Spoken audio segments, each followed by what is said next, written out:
Okay, ప్రసంగి గ్రంథము 5వ అధ్యాయం 1-7 టైటిల్ ఏం పెట్టుకుందామంటే బీ కేర్ఫుల్. బీ కేర్ఫుల్, జాగ్రత్త. సో ఈ అంశం యొక్క టైటిల్ బీ కేర్ఫుల్, జాగ్రత్త. సో ఇది చాలా సీరియస్ అంశం, చాలా ప్రధానమైనటువంటి అంశం. క్రైస్తవులు నిర్లక్ష్యం చేస్తున్నటువంటి ఒక ప్రాథమికమైనటువంటి అంశం. ప్రసంగి మాట్లాడుతున్నటువంటి సందర్భము అప్లికేషన్ పార్ట్కి వచ్చినప్పుడు ఇది అనేకులకు, అంటే ఇప్పటికీ స్టిల్ మన వరకు వర్తించేటువంటి ఒక ప్రధానమైనటువంటి అంశం. సో ఇక్కడ మందిరం అనగానే కేవలం మందిరం ఒక ప్రదేశం అనేటువంటి అర్థంతో తీసుకోవాల్సిన అవసరం లేదు. అక్కడ మందిరం అంటే అక్కడ ప్రదేశమే, కానీ మనకు అప్లికేషన్ పార్ట్ లో ఇది మనకు స్థలానికి సంబంధము లేనటువంటి విషయం ఇక్కడ. ఎందుకంటే ఆ కాలంలో ఏం చేసినా మందిరంలో చేసేవాళ్ళు కాబట్టి ఇక్కడ మందిర ప్రస్తావనను మనము చూస్తా ఉన్నాం. వాస్తవం చెప్పాలి అంటే ఇంకా జాగ్రత్తగా ఆలోచించినట్లయితే మందిరము అనే దానికంటే కూడా మనం అప్లికేషన్ లో దేవుని సన్నిధి లేదా దేవుని ప్రెజెన్స్ అనేటువంటి భావజాలంతో మీరు ఆలోచన చేస్తే మీకు ఈ వచన భాగం అంటే మనకు అన్వయింపులో చాలా సులువుగా ఉంటుంది. సో అంటే మనం దేవుని సన్నిధిలో ఉన్నప్పుడు మన మనస్సు, మన హృదయము, మన మాటలు, మన ఆలోచనలు, మన తలంపులు, మన వాగ్దానాలు, లేకపోతే ఏమైనా కావచ్చు, మన ప్రవర్తన ఎంత జాగ్రత్తగా ఉండాలో చెప్పేటువంటి ఒక ఆత్మ సంబంధమైన హెచ్చరికకు సంబంధించినటువంటి సందర్భం. మరి దేవుని సన్నిధిలో భయము, భక్తి మరి ఎంతో ప్రధానమైనటువంటి అంశములు. సో ఈ వాక్య భాగాన్ని మనకు పదే పదే నొక్కి చెప్తున్నటువంటి, అంటే ఈ వాక్య భాగం నుంచి నేర్చుకునేటువంటి వాటిలో భయము మరి భక్తి, దేవుని ఎడల భయము భక్తి మనం నిజంగా కలిగి ఉన్నామా అని ఒక సవాల్, ఒక ప్రశ్న ఇక్కడ ఉత్పన్నమయ్యేటువంటి సందర్భాన్ని మనం చూస్తా ఉన్నాం. అందుకే అంటున్నాడు, మొదటి వచనంలో అంటున్నాడు, నువ్వు దేవుని మందిరమునకు పోవునప్పుడు నీ ప్రవర్తన జాగ్రత్తగా చూసుకొనుము. ఇప్పుడు దీన్ని మన అప్లికేషన్ ఎలా తీసుకోవాలంటే, నువ్వు దేవుని సన్నిధిలో ఉన్నప్పుడు నువ్వు ప్రవర్తన జాగ్రత్తగా చూసుకోవాలి అని నేను చెప్పట్లా. నువ్వు ఎలా చెప్పాలంటే దీన్ని, నువ్వు 24 గంటలు 24/7 నువ్వు దేవుని సన్నిధిలోనే ఉంటున్నావు కాబట్టి నీ ప్రవర్తన జాగ్రత్తగా చూసుకో. ఎందుకంటే ఇప్పుడు మనకు దేవుడు దూరంగా లేడు. క్రైస్తవుడు, రక్షించబడినటువంటి ప్రతి విశ్వాసి, ప్రతి క్రైస్తవుడు దేవుని సన్నిధిలోనే గడుపుతాం. మనం ఎక్కడున్నా దేవుని సన్నిధి మనకి. మరి నువ్వు పనిచేసే చోట కూడా నీకు దేవుని సన్నిధి ఉంటుంది, నువ్వు ఎక్కడున్నా దేవుని సన్నిధి ఉంటుంది, ఇంట్లో ఉన్న దేవుని సన్నిధి నీతోనే ఉంటుంది. అంటే అర్థం ఏంటి? మీరు ఎవరైనా చెప్పగలుగుతారా అండి? దేవుని సన్నిధి అనేది పర్టికులర్ టైంలో పర్టికులర్ సందర్భంలో మాత్రమే ఉంటుంది. మనల్ని దేవుని సన్నిధి, మనం 24/7 మనం దేవుని సన్నిధిలో ఉండం. మనం కొన్ని విషయాలు దేవునికి తెలియదు, మనం ఏం చేసినా ఎలా ప్రవర్తించినా దేవునికి తెలియదు అని మీలో ఎవరైనా నమ్ముతున్నారు అలాగా? హలో, లేదు. వెరీ కేర్ఫుల్ గా ఉండండి. అందుకే నీ కండక్ట్, నీ ప్రవర్తన చాలా ఇంపార్టెంట్. నీ ప్రవర్తనలో జాగ్రత్తగా ఉండు. నీ ప్రవర్తన జాగ్రత్తగా ఉండాలి అని అంటే మరి ఏ విషయాల్లో కూడా జాగ్రత్త అవసరం. బీ కేర్ఫుల్ అన్నప్పుడు ఏ విషయాలు బీ కేర్ఫుల్ గా ఉండాలి, ఏ విషయంలో జాగ్రత్తగా ఉండాలి అని అంటే మొట్టమొదటిది ఏంటిది అని అంటే నీ ప్రవర్తన చాలా ప్రధానమైనది. నీ బిహేవియర్, నీ కండక్ట్ చాలా ఇంపార్టెంట్. ఈరోజు చాలా మంది క్రైస్తవుల జీవితాలను పరిశీలించినప్పుడు వాళ్ళ కండక్ట్, వాళ్ళ బిహేవియర్ చాలా ప్రమాదకరంగా ఉంటుంది. వాళ్ళ బిహేవియర్ చాలా వాక్య విరుద్ధంగా ఉంటుంది, లేఖనానికి వ్యతిరేకంగా ఉంటుంది. ఈ విషయాన్ని మీరు గ్రహించాలా.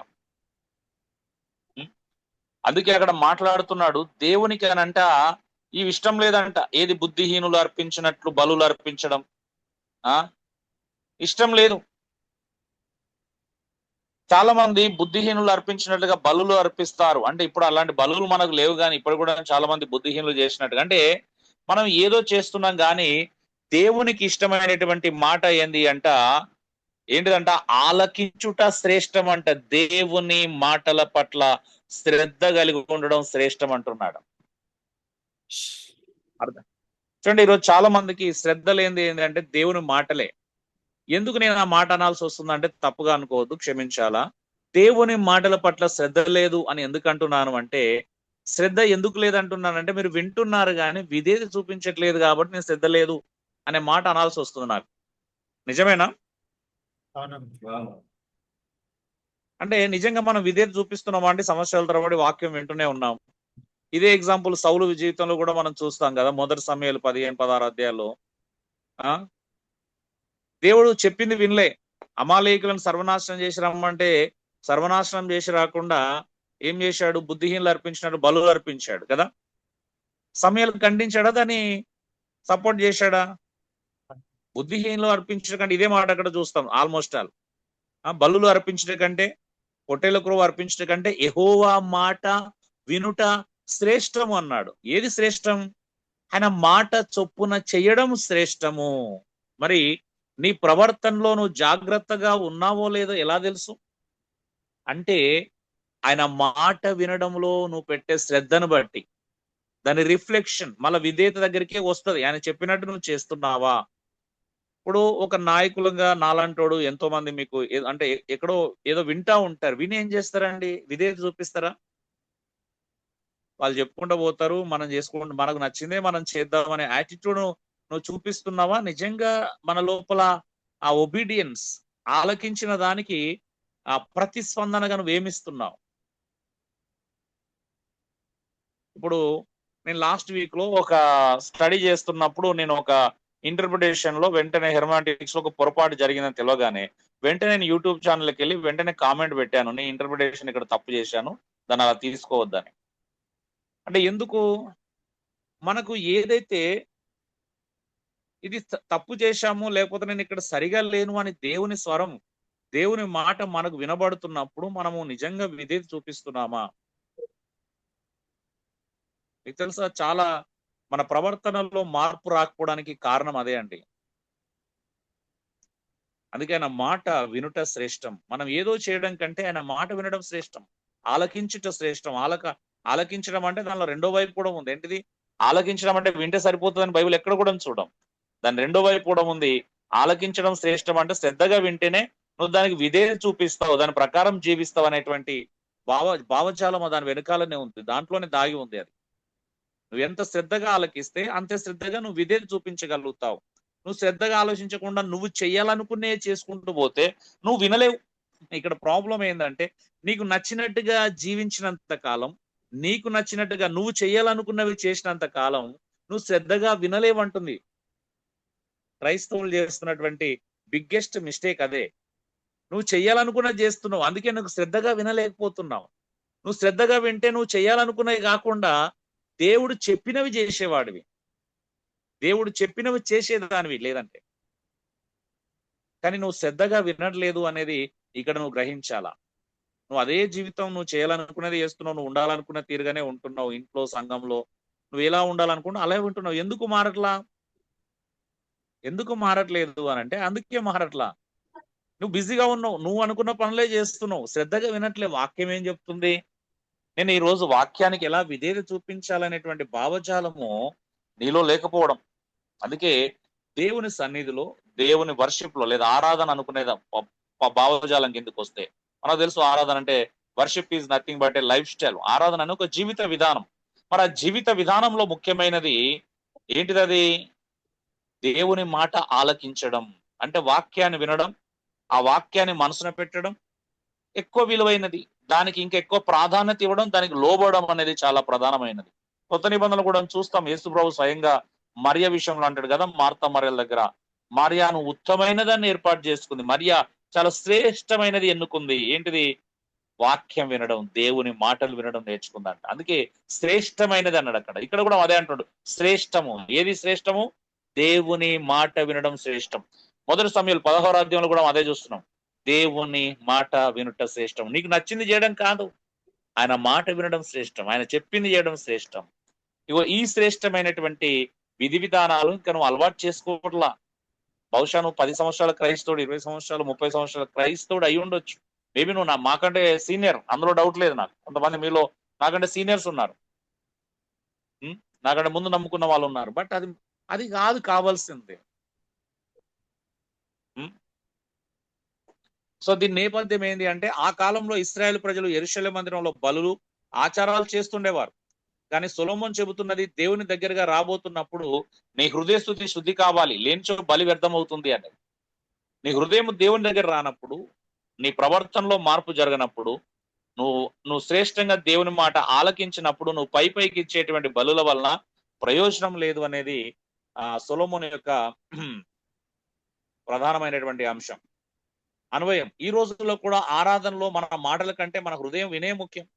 నువ్వు పాడే పాట కంటే కూడా నీకు వినయం ముఖ్యమని తెలుసా? నువ్వు పాటకు ఎక్కువ ప్రాధాన్యత ఇవ్వచ్చు, కానీ ఆ పాటలో భావాన్ని ఎప్పుడన్నా గ్రహించావా? నువ్వు గ్రహించి ఉండకపోవచ్చు, తెలుసా? అందుకే క్రైస్తవులు తెలియకుండానే అబద్ధాలు, అంటే అన్యులు అబద్ధాలు ఆడతారంట, క్రైస్తవులు అబద్ధాలు పాడతారంట. ఒక ఆయన అన్నాడు, బయట వాళ్ళు అబద్ధాలు ఆడతారు, క్రైస్తవులు రెండు చేస్తారు, అబద్ధాలు ఆడతారు, అబద్ధాలు పాడతారంట క్రైస్తవులు. నిజమేనా?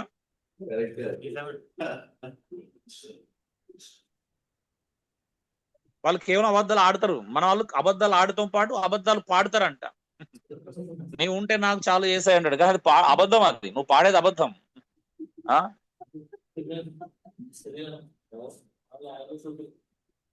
సో మీకు అర్థమైతలేదు, ఇప్పటికీ మీకు అర్థమవుతలేదు. పాట అనేది నీ జీవితంలో అనుభవించుకోకుండా నువ్వు అనుభవించుకున్నప్పుడు అది ఇతరులకు ప్రోత్సాహకరంగా ఉంటుంది. నువ్వు పాట పాడాలని పాడుతున్నారు ఇప్పటికి కూడా స్టిల్. నేను మీకు భావం అర్థమైతలేదు, అందుకే మీరు వినట్లేదు శ్రద్ధగా. వింటున్నారు కానీ అర్థం చేసుకోవట్లే. ఇదే జరుగుతుంది. అంటే దేవుడు ఏం కోరుకుంటున్నాడు? ఇంతకుముందు అన్న worship is nothing but A life style. ఆరాధన అనేది ఒక జీవిత విధానం, నా లైఫ్ స్టైల్ అది. సో నేను పాడినా, నేను మాట్లాడినా, నా జీవితం నుంచి అది బయటికి పొంగాల. సో అది జరగనప్పుడు నువ్వుంటే చాలా పాట చర్చ్ లో ఉన్నప్పుడు అన్నది బయట కాదు, అంతే కదా.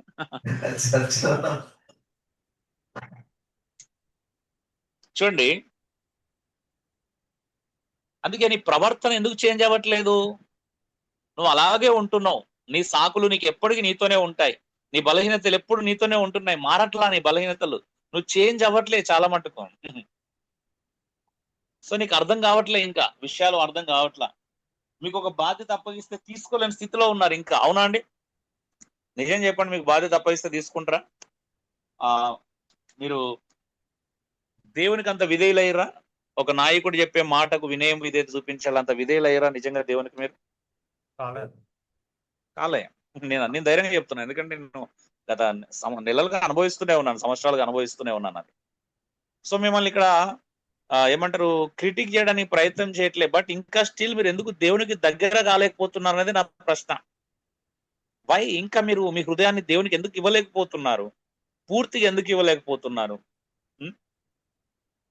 పౌలు అంటాడు, మాసిదోని వాళ్ళు కానీ కొన్ని సంఘాల వాళ్ళు కేవలం దేవునికే కాదు మాకు కూడా సంపూర్ణంగా సమర్పించుకున్నారంట, దేవునికి మాకును అప్పగించుకున్నారు. సో ఇక్కడ రెండు జరగట్లా. మీరు దేవునికి సంపూర్ణంగా అప్పగించుకోవట్లేదు. అది జరిగితే మా మాట కూడా వింటారు. అంటే నాయకుడు ఏదైనా మంచి విషయం చెప్తే వింటారు, సంఘాన్ని నడిపించమంటే నడిపిస్తారు, ముందు వచ్చి లీడ్ చేయమంటే లీడ్ చేస్తారు, వాక్యాన్ని చేయమంటే చేస్తారు. కానీ మీకు ఆ విధేయత నేను అయితే చూడలేకపోతున్నాను కొంతమందిలో. అంటే అందుకే అనర్హులు అవుతారు. వినయం విధేయత లేని చోట బాధ్యతలు కూడా అంటే ప్రస్ఫుటంగా కనిపించవు. మా వాస్తవం చెప్పాలి అని అంటే, అది మీకు ఎప్పుడు అర్థం అవుతుందో నాకు తెలియదు, బట్ త్వరగా మీకు అర్థం కావాలని నేను కోరుకుంటున్నాను. అందుకే ఈ రోజుల్లో కూడా మన మాటల కంటే మన వినయము విధేయత చాలా ప్రధానమైనది అనే విషయాన్ని మనం అర్థం చేసుకోవడానికి ప్రయత్నం చేయాలి. రెండవ వచనం, నీ నోటిని కాచుకొమ్ము, నీ హృదయము తొందరపడనీయకము. దేవుడు ఆకాశం అందున్నాడు, నువ్వు భూమి మీద ఉన్నావు, అందుచేత నీ మాటలు కొద్దిగా ఉండవలేను. ఇది తెలుసా ఎంత సీరియస్ విషయమో? నువ్వు మాట ఇవ్వడం తప్పడం అనేది ఎంత సీరియస్ విషయమో తెలుసా నీకు? We don't care. మనం చాలాసార్లు మాటలు ఇస్తాం కానీ దాన్ని నిలబెట్టుకోలేం. ఇది ఎంత ప్రమాదకరమైన స్థితితో తెలుసా నీకు? తెలియదు, ఇంకా ఆ సీరియస్నెస్ తెలియదు మీకు. నువ్వు దేవుని ఎదుట మాట ఇచ్చింది, నువ్వు దేవుని దగ్గర మాట ఇచ్చావు, దేవుని ఎదుట మాట ఇచ్చావు, దేవుని ప్రెసెన్స్ లో మాట ఇచ్చావు, బట్ నువ్వు నిలబెట్టుకోలేట్లేదు. అందుకని నీ నోటిని కాచుకోము. నీ నోటిని కాసుకోవాలంటే అర్థం ఏంటిది? నీ హృదయం చాలా జాగ్రత్త, నీ హృదయం జాగ్రత్త. ఉం? నీ హృదయాన్ని నువ్వు జాగ్రత్త చేసుకుంటే నోరు కాపాడబడుతుంది. ఉం? ఎందుకు చూడండి, దేవుడు ఆకాశం అందున్నాడు, నువ్వు భూమి మీద ఉన్నావు. అందుచేత నీ మాటలు చాలా కొద్దిగా ఉండాలా, అవసరాన్ని బట్టే మాట్లాడాలా. దీని గురించి మాట్లాడితే బైబిల్ ఆది కాలం నుంచి ప్రకటన గ్రంథం వరకు తీసుకెళ్ళొచ్చు ఒక మాట మీద. అన్ని అన్ని రిఫరెన్సులు ఉన్నాయి తెలుసా, అన్ని మాటలు ఉన్నాయి. ఈవెన్ యేసు ప్రభు కొండ మీద ప్రసంగంలో కూడా చెబుతాడు, నీ మాట అవునంటే అవును, కాదంటే కాదు అని ఉండవాలని. అంతకు మించి మాట్లాడకూడదు. దుష్టుని నుంచి వెళ్ళి పుట్టింది ఎక్కువ మాట్లాడడం, ఎక్కువగా ప్రామిస్ అంటే అవన్నీ చాలా ఉన్నాయి విషయాలు. ఓకే, నేను మళ్ళీ అన్ని ఓరల్ గా అంటే మాట్లాడుకుంటే చాలా విషయాలు వస్తాయి. అందుకే నువ్వు దేవునితో ఉన్న వ్యక్తివి, నువ్వు దేవునిలో ఉన్న వ్యక్తివి కాబట్టి అనాలోచితమైనటువంటి మాటలు పలకకూడదు. మనం పరిమితులు గలటువంటి మనుషులం. దేవుడు సర్వజ్ఞుడు, సర్వ అధికారి, సర్వజ్ఞాని, సర్వవ్యాపి. నీ హృదయాన్ని, నీ మాటలను ఆయన పరిశీలనలోకి తీసుకుంటాడని తెలుసా నీకు? అందుకే క్రైస్తవుడు అంట వ్యర్థముగా మాట్లాడిన ప్రతి మాటకు, వ్యర్థముగా చేసిన ప్రతి ఆలోచనకు, క్రియలకు మూడింటికి తీర్పు తీర్చబడతాడంట. ఉందా అండి కొంత బైబిల్లో? వ్యర్థమైన ప్రతి మాటకి, వ్యర్థమైన ప్రతి ఆలోచనకి, వ్యర్థమైన ప్రతి క్రియకి, క్రియలకు తీర్పు ఉంటది, నీ ఆలోచనలకు తీర్పు ఉంటుంది, నీ మాటలకు తీర్పు ఉంటుంది అని తెలుసా మీకు?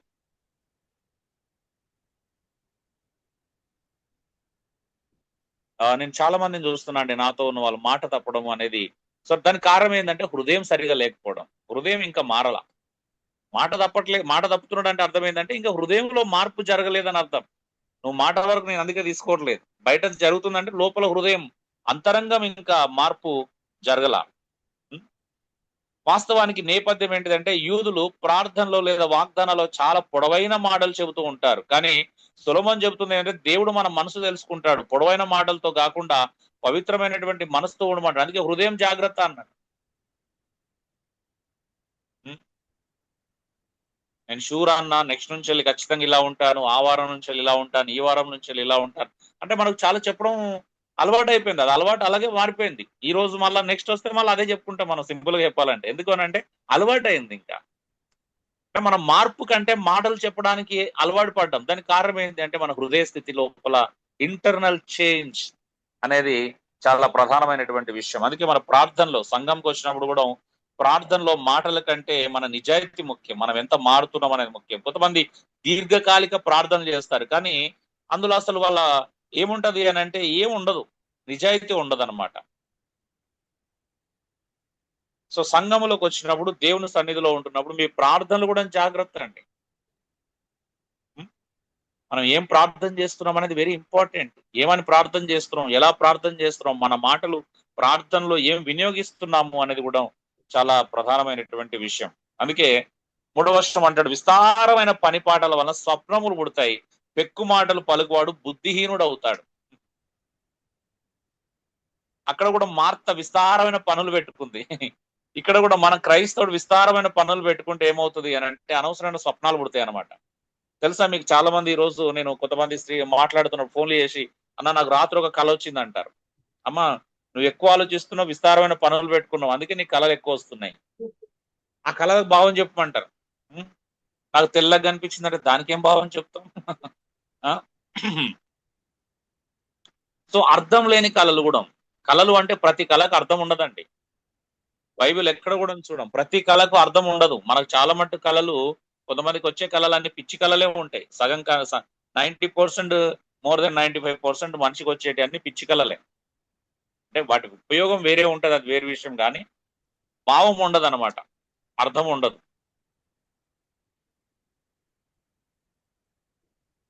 ఇలా చాలా పనులు చేస్తూ మనసులో కలవరాలు పెట్టుకుంటూ ఎన్ని కలవరాలు పెట్టుకుంటే స్వప్నాలు, కళలు కూడా అంతే వస్తాయి. కలవరాలు ఎక్కువ ఉన్న చోట స్వప్నాలు ఎక్కువ, అంటే స్వప్నాలు ఎక్కువ వస్తాయి అన్నమాట.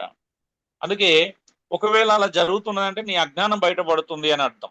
కాబట్టి మన మాటలతో కాకుండా నిశ్శబ్దం, మరి ఆత్మీయ పరిశీలన ద్వారా దేవుని జ్ఞానాన్ని మనం పెంచుకోవాలి. మాటల కంటే మౌనంలో దేవుని స్వరం వినబడుతుంది. చాలా మంది ఆ విన్నా కూడా విధేయత చూపించకపోతే దానికైతే ప్రయోజనం లేదు. 4-5 వచనాల్లో నువ్వు దేవునికి మొక్కుబడి చేసుకునేలో దాన్ని చెల్లించటకు ఆలస్యము చేయొద్దంట.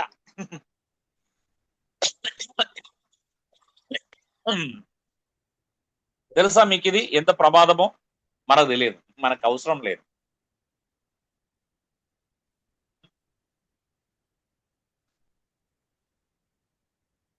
చూడండి, దేవుని దగ్గర నువ్వు దేవుని సన్నిధిలో ఉన్నావు, దేవునితో ఉన్నావు. ఇప్పుడు నువ్వు క్రైస్తవుడిగా, మరి నువ్వు వాగ్దానం చేసి ఒక మాట ఇచ్చావు, దాన్ని నెరవేర్చుకోకపోతే ప్రమాదం అని తెలుసా నీకు? దాని వెంటనే నువ్వు చేయకపోతే ప్రమాదం అని తెలుసా?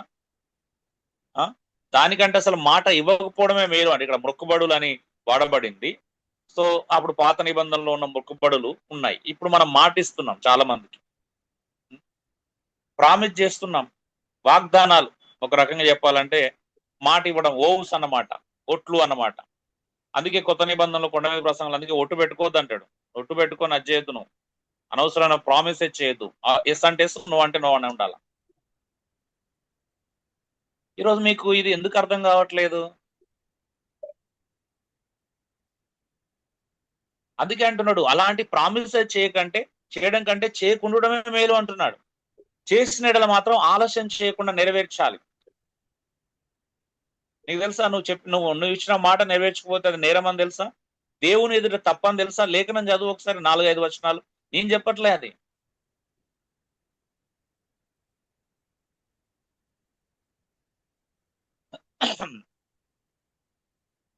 పాత నిబంధన కాలంలో చాలా మంది ఇశ్రాయేల్ ప్రజలు వాగ్దానాలు చేసేవాళ్ళు అనమాట ఎక్కువగా.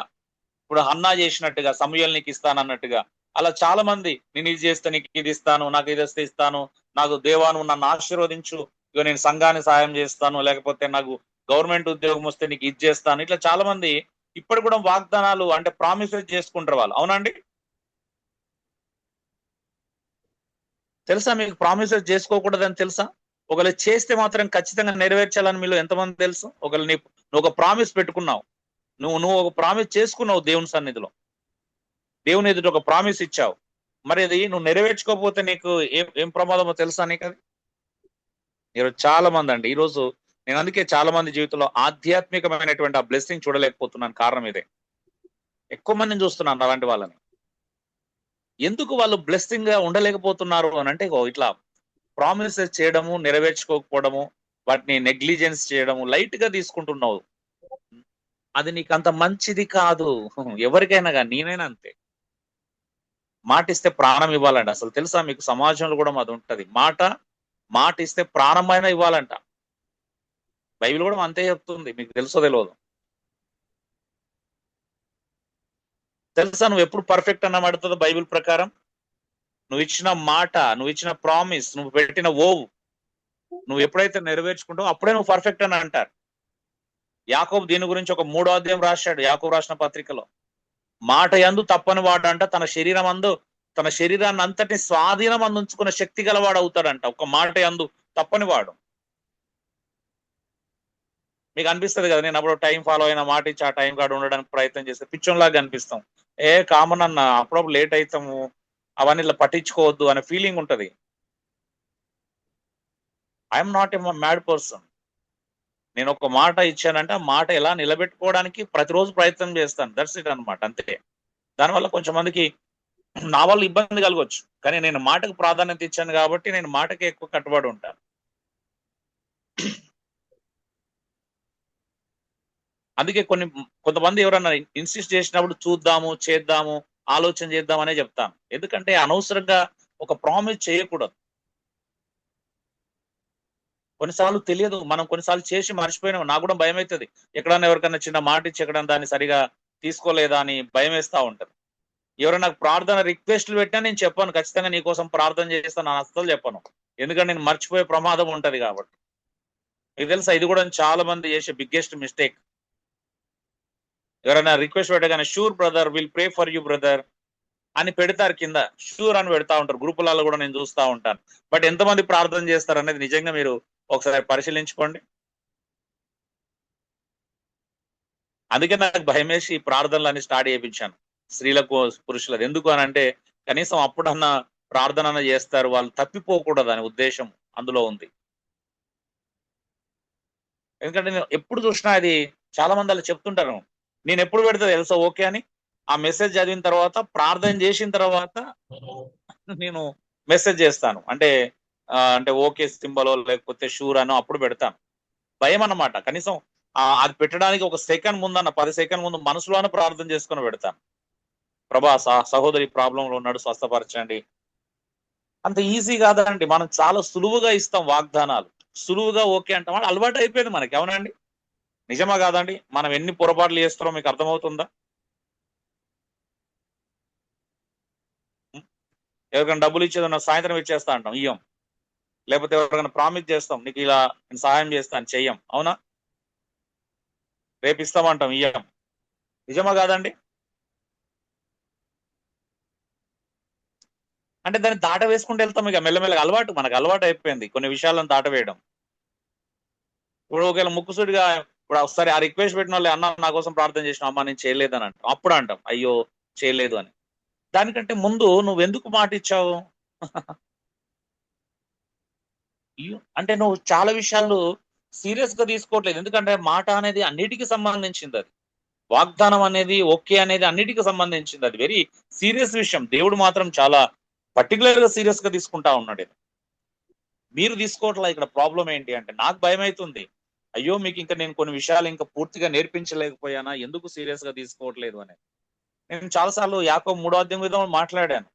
మాట యందు తప్పని వాడు తన సర్వ శరీరమును స్వాధీనమందుంచుకునే శక్తి కలిగిన వాడంట.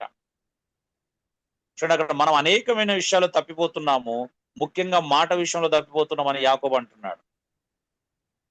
అనేక విషయంలో తప్పిపోయినా కానీ అన్నిటికంటే ప్రధానమైనది మాట యందు తప్పడం అనేది దాన్ని సీరియస్ గా తీసుకున్నాడు. కింది వచనంలో ఆయన జవాబు చెప్తున్నాడు తెలుసా? అది చాలా సాలిడ్ జవాబు. ఏంటిది? నీ జ్ఞానము నిజంగా దైవికమైనది అయితే, పైనుండి వచ్చే జ్ఞానం అయితే అది మొట్టమొదటిగా పవిత్రమైనది, సులభంగా లోబడుతుందంట. నువ్వు సులభంగా లోబడట్లేదు అన్నప్పుడే నువ్వు ఇంకా లౌకికమైన జ్ఞానాన్ని కలిగి ఉన్నావు అనేటువంటి భావజాలం కూడా అక్కడ వ్యక్తం అవుతుంది. మరి మనం నేర్చుకునే జ్ఞానము దైవికమైనదేనా, పరలోకం నుండి వచ్చేదేనా, దేవుని దగ్గర మనము నిజంగా నేర్చుకుంటున్నామో? ఒకవేళ నేర్చుకుంటే మనకు ఆ భయం ఉంటుంది, ఆ భక్తి ఉంటుంది. ఈ రోజు అది చాలా మందిలో కనిపించట్లేదు. అందుకే నేను ఎవరైనా ప్రామిస్ చేస్తే కూడా భయపడతాం. మేము ఈవెన్ ఎప్పుడన్నా కొంత ఫండ్ కలెక్ట్ చేసినప్పుడు కొంతమంది పేర్లు ఇస్తారు. రఘుని మాట్లాడుకుంటాం, అన్న వాళ్ళని కన్సిడర్ చేయొద్దని అనుకుంటాం. బట్ వాళ్ళు మేము బలవంత పెట్టకుండా కొంతమంది మాట ఇస్తారు. అది చాలా ప్రమాదం అని మాకు అనిపిస్తుంది. కానీ ఎందుకు ఇచ్చాడు అబ్బా ఈయన, ఇవ్వకపోతే బాగుండని మనసులో అనుకుంటా ఉంటాం. పొరపాటున ఎవరైనా మాట ఇస్తారని, ఎవరు నెరవేర్చలేనలో మాకు తెలుస్తుంది కదా. వాళ్ళ గురించి మేము ముందే ప్రార్థన చేసుకుంటాం, ప్రభా ఈయన మాత్రం అస్సలు మాట ఇవ్వకూడదని. మాకున్నది భయం, కానీ మీకు లేదు. విచిత్రం అనిపిస్తుంది నాకు ఇదైతే.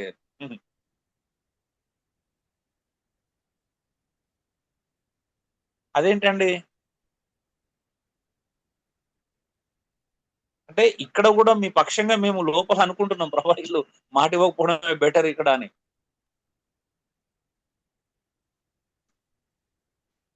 సో నేను అంటే ఎవరైనా ఒక గ్రూప్ చేసుకున్నారు, అక్కడ కూడా ఎవరైనా జాయిన్ అవుతున్నారు అంటే నేను ఖచ్చితంగా అడుగుతాను. అంటే నిజంగా వాళ్ళు మాట నిలబెట్టుకునే వాళ్ళని ఎవరు పెడతారని చేసుకోకండి. ఐదుగురైనా మాట మీద నిలబడేటోళ్ళనే పెట్టుకోండి. కానీ అనవసరంగా 10-20 మందిని పెట్టుకొని అందులో నలుగురు ఇస్తారు, 5గురు ఇస్తారు, మిగతా ఇవ్వకపోయినా పర్లేదు అని అట్లా మాట ఇచ్చే వాళ్ళు కావాలి, లోబడే వాళ్ళు కావాలి. లేదా వాళ్ళ పరిస్థితులు వాళ్ళు మాట ఇవ్వాల్సిన అవసరం లేదు. Simple logic. మనకు రెండు కష్టమే అండి. యథార్థంగా ఇవన్నిటికి ప్రాబ్లం ఏంటి తెలుసా? మన హృదయం సరి యథార్థంగా లేకపోవడం. అవునా? నిజమా కదా? బయటికి మంచోళ్ళు అనిపించుకోవాలా, లోపల మళ్ళీ అది కావాలి. ఈ రెండు మంచివి కాదు. అయితే అయ్యో నా పరిస్థితి బాగాలేదు పెద్ద నష్టం, తప్పు కాదు అది.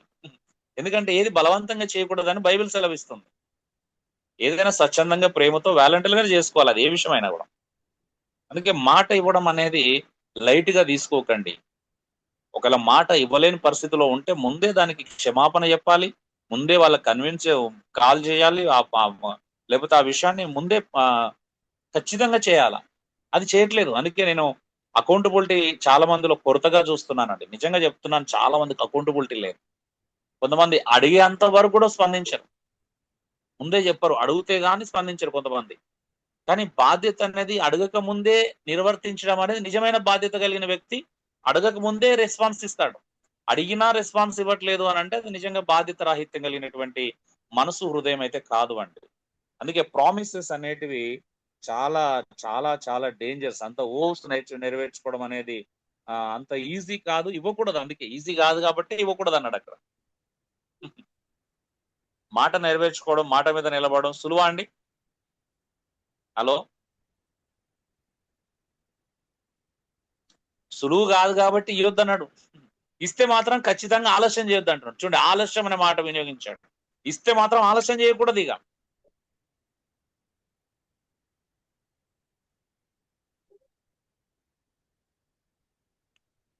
చిన్న ఎగ్జాంపుల్ చెప్తున్నాను. అంటే మళ్ళీ ఎందుకనంటే మేమే మీకు మాదిరికరంగా ఉండడానికి అన్ని విషయాలు ప్రయత్నం చేస్తున్నామండి. మా ఓనర్ ఫోన్ చేయండి, నేను కొత్తగా ఇదే ఇంట్లోకి అడుగు పెట్టినప్పుడు 2014 జూన్ లో అడుగు పెట్టినప్పుడు చెప్పాను, సార్ ఎప్పుడు వరకు మీరు రెంట్ ఇస్తారా అని అడిగాడు. సార్ నేను 15th వరకు ఇస్తాను, 15th అయితే దాటనివ్వను అన్నాను. 11 సంవత్సరాలు అవుతుందండి, 15th దాటి ఒక్క రోజు కూడా నేను రెంట్ ఇవ్వాలి ఇప్పటి వరకు. ఒకే ఒక్క రోజు 16వ తారీఖు 17వ తారీఖు పంపించాను. వెంటనే మెసేజ్ పెట్టాను, సార్ నేను సిగ్నల్ లేని ఏరియాలో ఉన్నా, ఎక్కడో మినిస్ట్రీకి వెళ్తే సిగ్నల్ లేని ఏరియాలో ఉన్నాను, రాగానే సిగ్నల్ వచ్చిన వెంటనే పంపిస్తానని చెప్పి ముందే పెట్టాను. అదొక్కసారి జరిగింది. కావాలంటే నా మొత్తం transaction 11 years into 12 11 years into 12 calculation చేసుకొని చూసుకోవచ్చు. అంటే 133 times సేమ్ డేట్ కి మాట మీద. అలాగే అంటే ఏదైనా కావచ్చు మీకు. ఇది ఎందుకో మీకు మరి సీరియస్ గా అనిపించట్లేదో నాకు తెలియదు. ఒక వ్యక్తికి మాట ఇచ్చాం, కిరాణా గిన్నె రేపు కడతా అంటే రేపు కడతా అన్నప్పుడు ఆ మాట నువ్వు నిలబెట్టుకోలేనప్పుడు వెంటనే ఫోన్ చేసి, అన్న నేను రేపు ఇస్తానన్నాను బట్ నాకు అడ్జస్ట్ కాలేదు, నన్ను దయచేసి క్షమించండి, నాకు కొంత వ్యవధి కావాలని అడగగలుగుతున్నాను? నో. నీకెక్కడ సాక్ష్యం సంపాదించుకుంటున్నావో నీ అంటే కిరాణం దగ్గర కావచ్చు, నువ్వు ఎక్కడెక్కడ నువ్వు ఉద్దెలు పెడుతున్నావో, ఎక్కడెక్కడ అద్దెలు పెడుతున్నావో, ఎక్కడెక్కడ అది చేస్తున్నావో, నిజంగా నువ్వు మాట నిలబెట్టుకుంటున్నావా? నెవర్. నాకు వినబడుతున్న సాక్ష్యాలు వింటేనే పెయిన్ వస్తుంది. అయ్యో ప్రభా, వీళ్ళు ఎందుకు ఇలా తయారవుతున్నారు అని.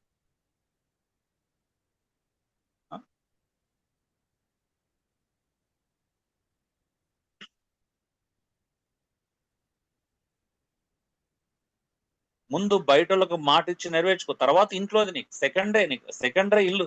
అప్పుడు నువ్వు మిగిలింది నీ ఇంట్లో నువ్వు ఏమన్నా చేసుకో.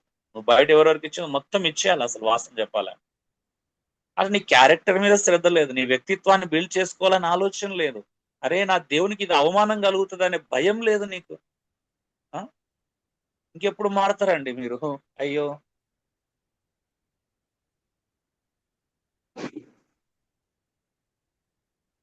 సో అప్పుడు వాళ్ళు పిల్లల్ని ఇస్తా, నా జ్యేష్ఠ పుత్రుని ఇస్తా, నాకు సంతానం ఇస్తే నేను నా కొడుకును, మా మొదటి సంతానం ఇస్తే, ఇలా ఇస్రాయేల్ ప్రజలు భయంకర వాగ్దానాలు ఇచ్చేవాళ్ళు, కొంతమంది నెరవేర్చలేకపోయేవాళ్ళు. కానీ హన్నా నిజంగానే తీసుకెళ్లి సమయాలను ఇవ్వడం అనేది ఒక గొప్ప ఎగ్జాంపుల్. అది అవునా? తను మొక్కుబడి చేసుకున్నట్టుగానే పాలు విడిచిన వెంటనే ఇస్తా అన్నది ఇచ్చేసింది.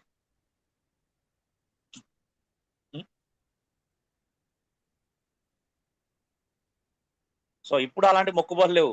నా కొడుకుని ఇస్తా, కూతుర్ని ఇస్తా, మొక్కుబడులు లేవు. అందరూ ఈరోజు ప్రభుకు చెందిన వాళ్ళమే, ఇందులో డౌట్ లేదు.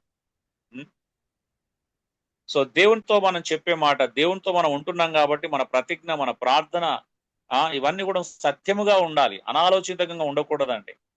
సత్యంగా ఉండాలా, నువ్వు సీరియస్ గా తీసుకోవాలి.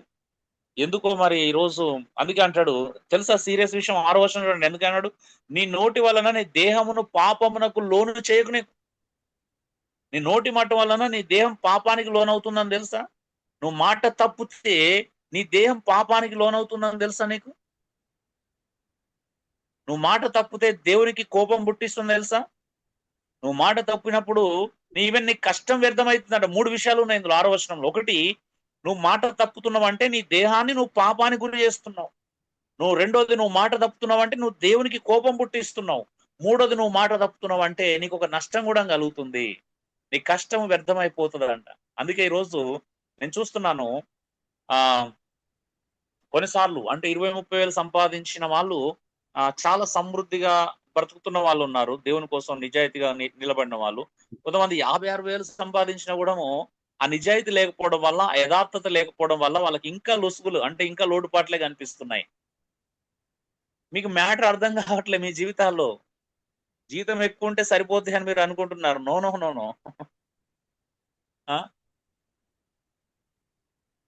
యథార్థత, నీతి, నిజాయితీ, నీ కండక్ట్, నీ ప్రవర్తన మీద దేవుడు నేను బ్లెస్ చేస్తాడని చాలా మందికి తెలియదండి ఈరోజు.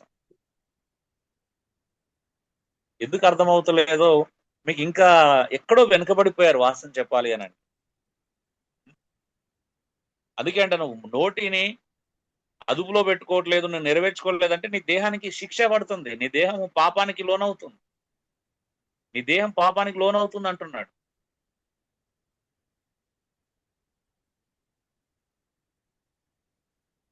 సో మన మాటలు మన జీవితం మీద ప్రభావితం చూపుతాయి. అనాలోచిత వాగ్దానం, అసత్యము లేదా తేలికగా అందుకే దేవుని ఎదుట పొరపాటు అని చెప్పడం, అంటే దేవుని దూత ఎదుట దేవుని కోపం తెస్తుందంట. అంటే అయ్యో నేను పొరపాటున పలికినాను మళ్ళా అంటే కూడా నువ్వు చెల్లదంటున్నాడు. తెలుసా మీకు ఆ విషయం కూడా? దేవదూత వెళ్ళి చెప్తున్నావంట, అయ్యో నేను పొరపాటున పలికాను, నీ తొందరపాటు పలికాను అంటే కూడా చెల్లదంట. Very careful dear brothers and sisters. మీకు బైబిల్ యొక్క సీరియస్నెస్ చాలా మందికి తెలియట్లేదు అది.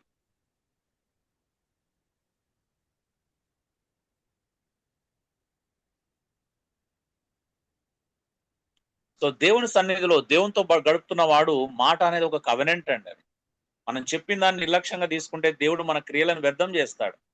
అందుకే మాటలతో పాపం చేయదు. అందుకే నీ నీ నీ రిజల్ట్స్ నీకు వేరుగా కనిపిస్తాయి. నెగిటివ్ రిజల్ట్స్ ఉంటాయి నీకు ఎప్పుడు కూడా. ఎందుకంటే నువ్వు మాట ఇచ్చి తప్పినావంటే నీకు దేవుడు ఎందుకు నీ నీ జీవితాన్ని సీరియస్ గా తీసుకుంటాడు? తీసుకోలేడు ఆయన. ఆయన దృష్టి ఎప్పుడు కూడా ఆయన మాటలు ఆలకించి విధేయత చూపించే వారి మీదనే ఉంటది. నువ్వు మాటలు ఇచ్చుకుంటూ తప్పిపోతే నీ వైపు ఎందుకు చూస్తాడు? అందుకే అంటున్నాడు 7వ వచనం చివరిగా, అధికమైన స్వప్నములు మాటలను నిష్ప్రయోజనములు, నీ మట్టుకు నీవు దేవుని యందు భయభక్తులు కలిగి ఉండు. ఇది చాలు. నీకు భయభక్తులు ఉన్నాయా? ఈజీగా నువ్వు మాట్లాడేస్తున్నావా? అధికమైన మాటలు, ఊహలు, కలలు ఇవన్నీ వ్యర్థం. ఫియర్ ఆఫ్ గాడ్ మాత్రమే సార్థకం, జీవితాన్ని ఇస్తుంది. దేవుని భయం అనగా భయపడడం కాదండి, ఆయన గౌరవం, వినయం, విధేయత చూపించడం. భయపడడం అంటే ఏంటిది? వినయం ఉంటది అక్కడ, విధేయత ఉంటుంది, గౌరవం ఉంటుంది. సో ఇది నీకు లేకపోతే ఇంకా ప్రాబ్లమే. సో కాబట్టి నేను క్లుప్తంగా ఇందులో 7 జాగ్రత్తలు చెప్తున్నాను. టైటిలే మనం ఏం పెట్టుకున్నాం, నేను ఇప్పటిదాకా ప్రతి వచనాన్ని వివరించాను. దీని సారాంశాన్ని క్లుప్తంగా చూడండి. బీ కేర్ఫుల్, జాగ్రత్త. నెంబర్ 1 ప్రవర్తనలో జాగ్రత్త. నెంబర్ 1 బాగా గుర్తుపెట్టుకో, ప్రవర్తనలో జాగ్రత్త. నీ ప్రవర్తనలో నువ్వు జాగ్రత్తగా ఉండాలంటే ఏ విషయంలో జాగ్రత్తగా ఉండాలని తర్వాత వచనాలు చెప్తున్నాడు. రెండోది హృదయం జాగ్రత్త. అంటే అర్థం ఏంటిది? ఆలోచనలో జాగ్రత్త అని.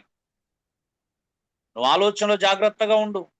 నీ థాట్స్, నీ ఆలోచనలు పరిపరి విధాలుగా నిన్ను ఇబ్బంది పెడుస్తున్నాయి. మనందరూ తెలుసు, హృదయం అన్నిటికంటే భయంకరమైన మోసం గలది, వ్యాధి కలిగింది.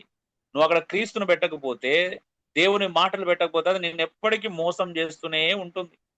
కానీ క్రైస్తవుడుగా నువ్వు మోసపోకూడదు. ఎందుకంటే ఈ హృదయము దేవుని ద్వారా నీకు శుద్ధి కావాలా. అందుకని హృదయం జాగ్రత్త ఫస్ట్.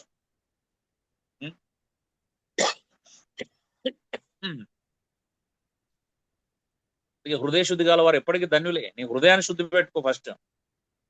నీ హృదయం శుద్ధిగా లేదు కాబట్టి మిగతా ప్రాబ్లం జరుగుతున్నాయి. చూడండి, ప్రవర్తనలో జాగ్రత్తగా ఉండాలి అని అంటే ఫస్ట్, అందుకే రూట్ కాజ్ నుంచి తీసుకొస్తున్నాడు ప్రసంగి. ఎక్కడ జాగ్రత్తగా ఉండాలా? ప్రవర్తన బయటికి, నీ కండక్ట్ బాగుండాలా. నీ కండక్ట్ బయటికి చాలా బాగుండాలి. Careful in your conduct. నీ కండక్ట్ చాలా బాగుండాలి అని అంటే ఫస్ట్ నీ హృదయం జాగ్రత్తగా ఉండాలి. అంటే హృదయం అంటే ఏంటిది? ఆలోచన. నీ ఆలోచనలు జాగ్రత్త, కేర్ఫుల్ ఇన్ యువర్ థాట్స్. అందుకే తొందరపడి నీ ఆలోచనలు బయటికి వ్యక్తపరచకూడదు, తొందరపడకూడదు. మూడోది అంటున్నాడు, మాటలో జాగ్రత్త, కేర్ఫుల్ ఇన్ యువర్ వర్డ్స్. మాట జాగ్రత్త. బుద్ధిహీనుడు అనేకమైన మాటలు మాట్లాడతాడు. Too many words reveal a foolish heart. ఎక్కువ మాటలు మాట్లాడడం వల్ల నీ బుద్ధిహీనత బయటపడుతుంది. నువ్వు బుద్ధిహీనుడుగా కనబడతావు. సామెతలు కూడా అంటాడు కదా, ఒకడు జ్ఞాని అయినను అంటే ఒకడు బుద్ధిహీనుడైన మౌనంగా ఉండిన జ్ఞాని అని ఎంచబడతాడు. చాలా మంది ఎక్కువ మాట్లాడతారు. కొంతమంది నేను ఖండించడానికి ట్రై చేస్తూ ఉంటాను, కానీ తెలిసి తెలియని విషయాలు కూడా మాట్లాడడానికి ప్రయత్నం చేస్తారు. ఎక్కువ మాట్లాడితే జ్ఞానం అనిపించుకోదు. అందుకే దేవుని సన్నిధిలో ఉంటాం మనం ఎక్కడున్నా కూడా. కాబట్టి ఎక్కువ మాట్లాడొద్దు. ఎక్కువ మాట్లాడితే ప్రమాదం. ఈవెన్ మీరు ప్రసంగిస్తున్నప్పుడు కూడా ఎక్కువ మాట్లాడడానికి ప్రయత్నం చేయకండి. అనవసరమైన మాటలు దొరుకుతాయి. నిజంగా చూస్తున్నా నేను. ఇక్కడ వచనం ఎంత ఉంటే అంతే మాట్లాడు. ఎక్కువ మాట్లాడితే ఎక్కువ తప్పులు దొరుకుతాయి. 4వది వాగ్దానాలు జాగ్రత్త. Careful in your vows, careful in your promises. అనవసరమైన ప్రామిసులు చేయకు. సంఘంలో నీ సహోదరులకు ప్రామిసులు చేయకు. నాయకులతో అనవసరమైన ప్రామిసులు చేయకు. ఎవరితో ప్రామిస్ చేయకు. ఎందుకంటే నువ్వు ఎవరికి ప్రామిస్ చేసినా అది దేవునికి సంబంధించిందనే సత్యాన్ని నువ్వు గ్రహించాలా. బహుశా నువ్వు అలా అనుకుంటే పొరపాటు. అయ్యో, నేను అన్నకు మాట ఇచ్చినా కానీ నేను దేవునికి ఇవ్వలేదు కదా, నేను సంఘంలో ఈ చెల్లికి ఇచ్చిన, ఆ తమ్మునికి ఇచ్చిన, ఈ అక్కకి ఇచ్చిన, ఈ అన్నకి ఇచ్చిన, నేను దేవునికి ఇవ్వలేదు కదా అనుకుంటే అది నీ తప్పు. అది నీ అండర్స్టాండింగ్ లోపం. ఎందుకంటే రెండు సమానమైన ఆజ్ఞలు. దేవుని ప్రేమించడం, నిన్ను వల్ల నీ పొరుగువాని ప్రేమించడం అనేది. రెండింటి నువ్వు వేరుపరి చూడలేవు. రెండు వేరువేరుగా నువ్వు ఎప్పుడు కూడా విశ్లేషించలేవు.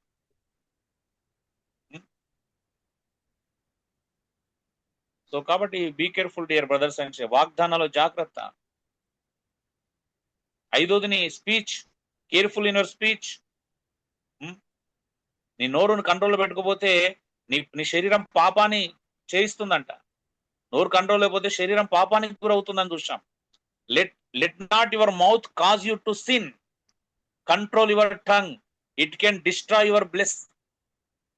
నీ నాలుకను అదుపులో పెట్టుకోపోతే, నీ స్పీచ్ ను అదుపులో పెట్టుకోపోతే, నువ్వు నోటి మాటలను నువ్వు అదుపులో పెట్టుకోకపోతే అది నీ దేహానికి శిక్ష కారణం అవుతుంది. నీ ఆశీర్వాదాన్ని అది శపిస్తుంది. 6వది మనసుతో జాగ్రత్త. Careful in your mind.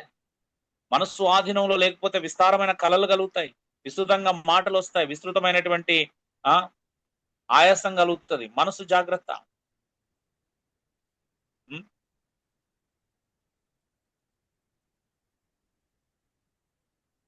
7వది careful in your reverence. గౌరవంలో, భక్తిలో జాగ్రత్త, భయభక్తిలో జాగ్రత్త. అందుకే అంటాడు భయభక్తులు కలిగి ఉండి జాగ్రత్తగా ఉండు. ఎందుకంటే నీ నీ కలలు, నీ స్వప్నాలు అన్ని వ్యర్థమైపోతాయి. కానీ దేవుని యందలి భయభక్తులు నిన్ను స్థిరంగా నిలుపుతాయి. అందుకే నిజమైన భక్తి అనేది ప్రవర్తనలో, ఆలోచనలో, మాటలలో, వాగ్దానంలో, నోటిని అదుపులో పెట్టుకోవడంలోని కనిపిస్తుంది. అందుకే భయభక్తిలో ఇవన్నీ జాగ్రత్తగా ఉండడమే నిజమైనటువంటి భక్తి. చూడండి, నీ ప్రవర్తన జాగ్రత్తగా ఉండాలంటే రూట్ కావాలి. నీ ఆలోచన జాగ్రత్తగా ఉండాలా, నీ మాటలు జాగ్రత్తగా ఉండాలా, అంటే నీ హృదయం జాగ్రత్తగా ఉండాలా, నీ మనసు జాగ్రత్తగా ఉండాలా, నీ వాగ్దానాల విషయంలో జాగ్రత్తగా ఉండాలి. సో అన్ని విషయాలలో నీ ప్రసంగాలు, నువ్వు ఇచ్చే మాట, ప్రసంగం అంటే స్పీచ్ అంటే నువ్వు మాట్లాడే మాటల్లో జాగ్రత్తగా ఉండాలి. సో ఇన్ని జాగ్రత్తగా ఉంటేనే నువ్వు నిజమైనటువంటి క్రైస్తవుడిగా ఎదగగలుగుతావు. తెలుసా అండి, ఇక్కడ ప్రతి దానిలో ఒక భయంకరమైనటువంటి అది కూడా ఉంది. దేవునికి కోపం పుట్టించిన వాడు. నీ శరీరము శిక్షకు లోనవుతుంది. నువ్వు మాట ఒక్క మాట తప్పితే నీ శరీరానికి శిక్ష పడుతుందంట. అక్కడ కూడా అదే అంటాడు యాకోబు. ఒక్క మాట విషయంలో నువ్వు తప్పకపోతే నీ దేహాన్నంతటి నువ్వు స్వాధీనం అందించుకునే శక్తి గలవాడు అవుతావని. అందుకే నోరు చాలా అదుపులో పెట్టుకోవాలండి. నోరు అన్నిటికంటే ముఖ్యం నాలుకనే. నీ అవయవాలలో అన్నిటికంటే ప్రమాదకరమైంది నాలుక. Be careful. మాట ఇచ్చే ముందు జాగ్రత్త, మాట ప్రామిస్ చేసే ముందు జాగ్రత్త, మాట్లాడే ముందు జాగ్రత్త. అందుకే మన మాటలు ఇక్కడ కూడా కొద్దిగా ఉండాలంటాడు. ఈవెన్ యాకోబు కూడా దీన్ని ప్రస్తావించాడు. 1వ అధ్యాయం 23-25 వచనాలు. మనం దేవుడి దగ్గర మన మాటలు కొద్దిగా ఉండాలంటాడు అక్కడ. దేవుడు పైన ఉన్నాడు, నువ్వు భూమి మీద ఉన్నావు కాబట్టి నీ మాటలు కొద్దిగా ఉండాలా. నువ్వు వినుటకు వేగిరపడాలా, దాన్ని ఆచరించటకు ముందు ఉండాలా. వినుటకు వేగిరపడాలి. కొంతమంది అక్కడ కూడా వ్యర్థమైన మాటలు పలుకుతున్నారంట, దాన్ని ఖండించాడు. నీ నోటి కళ్ళం పెట్టుకునకుండా నువ్వు భక్తి గలవాడవని చెప్పుకునేటప్పుడు నీ భక్తి వ్యర్థమైన మాటలు అనవసరంగా పలుకుతున్నారు. యాకోబు దాన్ని సింపుల్ గా తేల్చేశాడు అక్కడ కూడా. తండ్రి అయిన దేవుని ఎదుట నిష్కలంకమైన పవిత్రమైన భక్తి ఏదనగా, చూడండి ఇక్కడ కూడా భక్తి అనే పదాన్ని చూస్తాం. భక్తి ఏదనగా దిక్కులేని పిల్లలను, విధవరాలను వారి ఇబ్బందిలో పరామర్శించు, పరిశుద్ధంగా జీవించు. అదే భక్తి. ఇది రెండు లేవు, మనకు అలవాటు కాల. బీదలను నిర్లక్ష్యం చేస్తాం, అవసరతలో ఉన్న వాళ్ళని పట్టించుకోం, పరిశుద్ధంగా జీవించాం. మరి నువ్వు ఎక్కడ భక్తి చేస్తున్నావు? ఎవరికి భక్తి చేస్తున్నావు?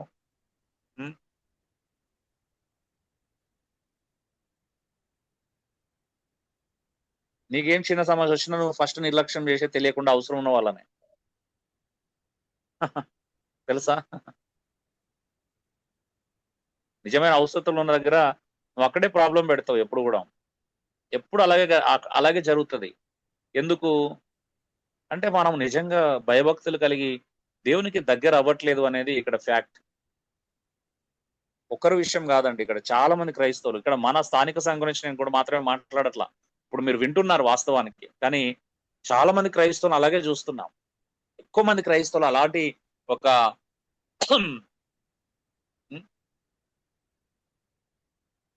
నేను చివరిగా కన్క్లూజన్ మాట ఒకటి చెప్తున్నాను, అంటే భయభక్తుల గురించి ఒక మాట, ఫియర్ ఆఫ్ గాడ్ గురించి చెప్తున్నాను. Focus your heart before God. నీ మనసును దేవుని సన్నిధిలో కేంద్రీకరించు. నీ మనసు దేవుని సన్నిధిలో చాలా కేంద్రీకరించు. Examine your words carefully. నీ మాటలు జాగ్రత్త పరిశీలించుకో దయచేసి. Act faithfully on your vows. నీ వాగ్దానంలో నమ్మకంగా నడుచుకో. నీ మాట నెరవేర్చుకో. ప్రాణం పోయిన ఫస్ట్ నీ ఇంట్లో కొన్నిసార్లు ఇబ్బంది కలిగిన ఫస్ట్ బయట మాట ఇచ్చిన కూడా దాన్ని నెరవేర్చుకో.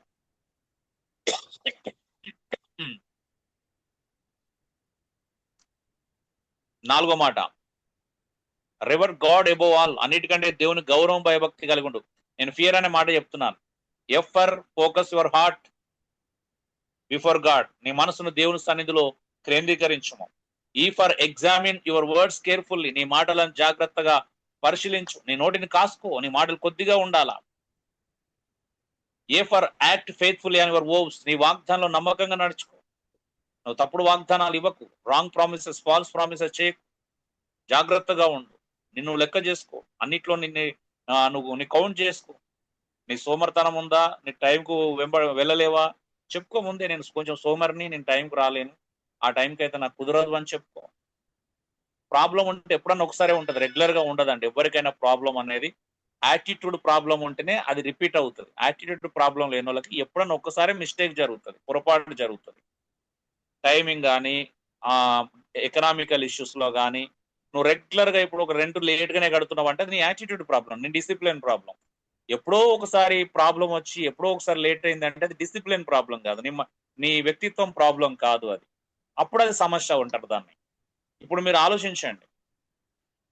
Are for revere God above all. అన్నిటికంటే దేవునికి గౌరవం మరియు భయభక్తి కలిగి ఉండు. ఫియర్ అంటే ఇక్కడ భయపడడం కాదండి, నమ్మకంగా ఉండడం, వినయం కలిగి ఉండడం, విధేయత కలిగి ఉండడం. సో ఈరోజు మన జీవితంలో ఇది ఎందుకు లేదో ఒకసారి ఆలోచించండి. ఒకసారి ఆలోచించండి సీరియస్ గా. అంటే we are not learning anything, we are just listening, we are listeners, we are not followers, we are not followers of Christ at all. మనం క్రీస్తును అనుసరించే వారం కాదు, జస్ట్ లిజనర్స్. ఏదో మనకు కొన్ని విషయాల్లో మారుతాం, అన్ని విషయాల్లో మారట్లా. ఎస్, మిమ్మల్ని నేను ఏమంటున్నా అంటే మిమ్మల్ని బలహీనపరుస్తున్న ఉద్దేశం కాదు. మారుతున్నారు, కానీ కొన్ని విషయాల్లోనే మారుతున్నారు, కొన్ని విషయాలు అస్సలు మారట్లా. మీరు అస్సలు మారట్లే. కొన్ని విషయాల్లో ఎక్కడో మీకు నచ్చిన విషయాల్లో, ఈజీగా ఉన్న విషయాల్లో మారుతున్నారు, కానీ కష్టమైన విషయాలు మీరు అస్సలు మారట్లా. మీకు సులువుగా ఉన్న విషయాలు మాత్రమే మారుతున్నారు. అది కూడా కొన్ని విషయాల్లో మారుతున్నారు, అది కూడా మీకు సులువుగా ఉన్న విషయంలో మారుతున్నారు. ఎందుకు మరి ఇలా ఎంతకాలం అండి?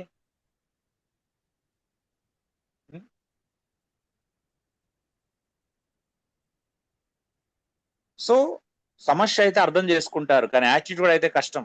మీ బిహేవియర్ అదైతే కష్టం. సమస్య అయితే అర్థం చేసుకోవచ్చు, ఎందుకంటే సమస్య ఎప్పుడన్నా ఒకసారి ఉంటుంది, కానీ యాటిట్యూడ్ అనేది ఎప్పటికి ఉంటుంది మనతోనే. అవునా? మన బిహేవియర్ అది ప్రాబ్లం. మన బిహేవియర్ ప్రాబ్లం అయితే ప్రతి నెల అదే రిపీట్ అవుతుంది, ప్రతి చోట అదే రిపీట్ అవుతుంది, ప్రతి స్థలంలో అదే ప్రతిరోజు అదే రిపీట్ అవుతుంది. బిహేవియర్ ప్రాబ్లం అయితే, యాటిట్యూడ్ ప్రాబ్లం అయితే అది ఎవ్రీసారి అదే రిపీట్ అవుతుంది. కానీ నువ్వు క్రీస్తులో నిజంగా నిలబడితే, నీ హృదయం సరిగా ఉంటే, ఎప్పుడో ఒకసారి నీ ద్వారా పొరపాటు జరుగుతుంది, కానీ రెగ్యులర్ గా పొరపాటు జరగదు. సంవత్సరాలు కంటిన్యూ కాదు, నీ లైఫ్ లో నెలల తరబడి, సంవత్సరాల తరబడి సమస్య నీ జీవితంలో కంటిన్యూ కాదు.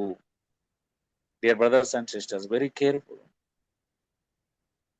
నీ మాట మీద ఒక వ్యక్తి జీవితం ఆధారపడి ఉంటుంది. నీ మాట మీద, నువ్వు ఇచ్చే మాట మీద ఒక వ్యక్తి లైఫ్ ఆధారపడి ఉంటుంది, ఒక వెలుగు ఆధారపడి ఉంటుంది.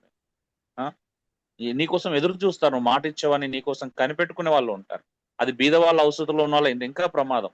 అది అంటే ఓన్లీ అదే కాదు, పరిచర్య అయితే ఇంకా ప్రమాదమే కదా. సంఘం నీ మీద ఆధారపడి, అయ్యో ఈ రోజు అన్న వాక్యం చెప్తా అన్నాడు ఈ బ్రదరు అంటే అంటే అప్పుడు సంఘం ఎదురు చూస్తాడు, లేకపోతే నీకు బాధ్యత అప్పగించిన వాడు ఎదురు చూస్తాడు. అప్పుడు ఏమవుతుంది చెప్పండి? నీ మీద ఆధారపడము మరి రైట్ కాదని నువ్వే చూపించిన వాడు అవుతావు. ఉం? నేను చెప్తూనే ఉంటాను, దయచేసి వెరీ కేర్ఫుల్ అండి, వెరీ కేర్ఫుల్. మా ఆరోగ్యాలు ఎందుకు చెడిపోతాయి అనుకుంటారండి? మీరు మీరు మీరు కాపాడుకుంటున్నారు, మంచి విషయం. మాలాంటి వాళ్ళ ఆరోగ్యాలు ఎందుకు చెడిపోతాయంటే మా మాట కోసం మా ఆరోగ్యాన్ని లెక్క చేయకుండా కూడా వస్తాం, అందుకోసం చెడిపోతాయి. ఉం? నిద్ర లేదని తెలిసి 4 గంటలు లేస్తాం, 5 గంటలు లేస్తాం, ఎక్కడికన్నా వెళ్ళాలంటే 3 గంటలు లేస్తాం. లేదని తెలుసు, అందరిలాగా నేను రెస్ట్ తీసుకుంటే పని జరగదు. అందుకే నిజమైన సేవకులు ఎప్పుడు కూడా వాళ్ళ జీవితంలో ఎప్పుడు అది కనిపిస్తది, ఆ సాక్రిఫైస్. అంటే వాళ్ళకి సాకులు ఉండవు వాళ్ళ జీవితంలో. సాకులు చాలా, ఎన్ని బలమైన కారణాలున్నా సాకులు చెప్పరాలు. మనము ఇక ఉం, ప్రతిదానికి సాకు చెప్తాం. మనకి కారణాలు కాదండి, సాకులే. ఎందుకంటే యాటిట్యూడ్, బిహేవియర్ ప్రాబ్లమ్స్ కాబట్టి, అయ్యో నాకు ఇదయింది. ఇక ప్రతి ప్రతి నెల ఉంటాయి, ప్రతిసారి ఉంటాయి అవి. మరి సమయం విషయంలో ఉంటాయి, స్పిరిచువల్ విషయంలో ఉంటాయి, రెస్పాన్సిబిలిటీ విషయంలో ఉంటాయి, అన్నిట్లో చూపిస్తాం అవే. మరి ఎప్పుడు మారుతాం చెప్పండి? ఇప్పుడు కొంతమంది సిద్ధంగా ఉంటారు, అన్న నన్ను అది చేయండి ఇది చేయండి అని. కానీ మరి బాధ్యతలు అప్పగిస్తే మాత్రం వెనకడుగు వేసిరు అనుకో, ప్రయోజనం ఏంటి అప్పుడు?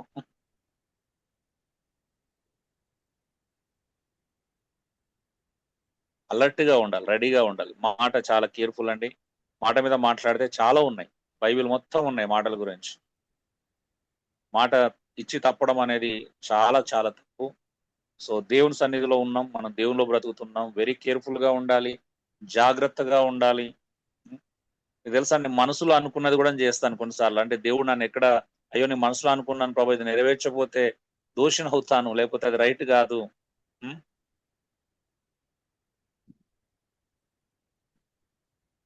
క్యారెక్టర్ని బిల్డ్ చేసుకోవడం చాలా అవసరం అండి. దేవుని సన్నిధిలో దేవుడు సహాయం చేస్తాడు. ఆధారపడండి, ప్రభా నన్ను ఈ వ్యక్తిత్వాన్ని మార్చుకోవాలి, బలహీనతలను ఓవర్కమ్ చేయాలి, నేను త్వరపడి మాటలు ఇస్తాను కానీ నిలబెట్టుకోలేను, నేను ఆ ఇలా చేశాను నిలబెట్టుకోలేకపోతున్నాను, అలా చేశాను నిలబెట్టుకోలేకపోతున్నాను, సంఘంలో నేను ఇంకా యాక్టివ్ గా ఉండలేకపోతున్నాను, ప్రతిసారి చూద్దాం చూద్దాం చేద్దాం చేద్దాం అనుకుంటూనే దాట వేస్తున్నాను, సమయాన్ని కాలయాపన చేస్తున్నాను, కానీ ఇంకా నేను ప్రొడక్టివ్ గా అంటే ప్రయోజనకరంగా నేను మారలేకపోతున్నాను. నేను కొన్నిసార్లు సమయ పాలన కావచ్చు. ఉం? ఏమైనా ప్రాబ్లమ్స్ ఉంటే సంఘంతో మాట్లాడుకొని టైం ఎక్స్చేంజ్ చేసుకోవచ్చు, పెద్ద ప్రాబ్లం ఏముంది? మనం 10:30కే గ్యాదర్ అయ్యాలని రూల్ లేదు. కాకపోతే 10:30కి అందరు వీలు కాలేదు, ఇంకొక 11కి మనం పెట్టుకుందాం అంటే అట్లా కూడా పెట్టుకోవచ్చు, తప్పేం కాదు. కాబట్టి అందరూ ఉంటే ఏమైతుందంటే ఆరంభం నుంచి బాధ్యతలు నిర్వర్తించవచ్చు, అందరికి క్షేమాభివృద్ధి కలిగించవచ్చు. ఉం? సో అలాగా అన్నిట్లో ఆలోచించండి, అది ఒకటని కాదు, జస్ట్ అది నాకు చిన్న సమయం అనేది పెద్ద విషయమే. బట్ సంఘానికి మనం ఆలోచించినప్పుడు, క్షేమాభివృద్ధి గురించి ఆలోచించినప్పుడు చాలా ప్రధానమైనటువంటి విషయం. అందుకే నేను లోకల్లో ఉన్న వాళ్ళు కూడా ఎప్పటి నుంచో బ్రతిమలాడుతున్నాను, కనీసం ఏదో ఒక కారణం చేత ఆగిపోతున్నారు లోకల్లో ఉన్న వాళ్ళు. ఖచ్చితంగా సహవాసానికి ప్రాధాన్యత ఇవ్వాలి. ఉం? ఎబ్రి 10:24-25 సీరియస్ గా తీసుకుంటున్నాం. ఆ దినం సమీపించడం మనం చూసిన కొలది ఆ మరి ఎక్కువ కలుసుకోమంటున్నాడు. కలుసుకోవాలండి, కలుసుకునే అవకాశం ఒకటి, అది కూడా మనం మిస్ చేసుకుంటాం ఏదో కారణం చేత. దయచేసి ఓకే, కొన్ని అర్థం చేసుకుంటామండి, అర్థం చేసుకోవడం వేరు. అంటే ఇక అర్థం చేసుకుంటున్నాం కదా అని ఎప్పటికీ అదే ఇక ఏమంటారు కదా, నిన్నే నా వైఫ్ తో అన్నాను, అర్థం చేసుకుంటూ ఎప్పటికీ ఏదో రకంగా ఇక ఏమంటారు నల్లగొడుతూనే ఉంటారు, అర్థం చేసుకుంటూ ఎప్పటికీ జీవితంలో ఎవరు అర్థం చేసుకోరు అన్నాను. ఫ్యాక్ట్ అది. మేము అర్థం చేసుకుంటాం, మీరు ఎన్ని చేసినా అర్థం చేసుకునే కెపాసిటీ, ఆలోచన, మెచ్యూరిటీ మాకు చాలా ఉంది. కానీ మీకు అర్థమైతే లేదు కొన్ని విషయాలు ఎంత చెప్పినా. అది మీరు కూడా అర్థం చేసుకోవాలి కొన్ని విషయాలని. మేము భరించగలుగుతాం, సహించగలుగుతాం, ఓర్చుకోగలుగుతాం, కానీ అర్థం చేసుకుంటున్నారని ఇక ఎప్పటికీ అలాగే మనము ఉండడం కూడా సరైన విషయం కాదు, ఇంకా పెయిన్ ఇవ్వడం సరైన విషయం కాదు. అట్లా సంవత్సరాలు గడిచిపోతా ఉంటాయి, మళ్ళీ సంవత్సరాలు గడిచిపోతా ఉంటాయి, సంఘం ఎదగదు. సో చాలా విషయాలు ఉన్నాయి మాట్లాడుకోవడానికి, బట్ అందుకే కేర్ఫుల్ గా ఉండండి. మీ ప్రవర్తన చాలా జాగ్రత్తగా ఉండాలంటే మాట, హృదయము, మనస్సు, వాగ్దానాలు అన్ని జాగ్రత్తగా ఉండాలి. అన్ని జాగ్రత్తగా ఉంచుకుందాం. Thank you. God bless you all. పరిశుద్ధులైనటువంటి తండ్రి, మహోన్నతులైన మా దేవ, నీకు స్తోత్రాలు. నీ యొక్క ఆశ్చర్యమైన ప్రేమను బట్టి, అత్యద్భుతమైన కృపను బట్టి, మా అందరి పట్ల నీకున్న వాత్సల్యతలను బట్టి కూడా స్తోత్రాలు చెల్లిస్తా ఉన్నాం. మేము చాలా బలహీనం ప్రభా, లైట్ గా తీసుకుంటాం, చాలా విషయాలను తేలికగా తీసుకుంటాం ప్రభు.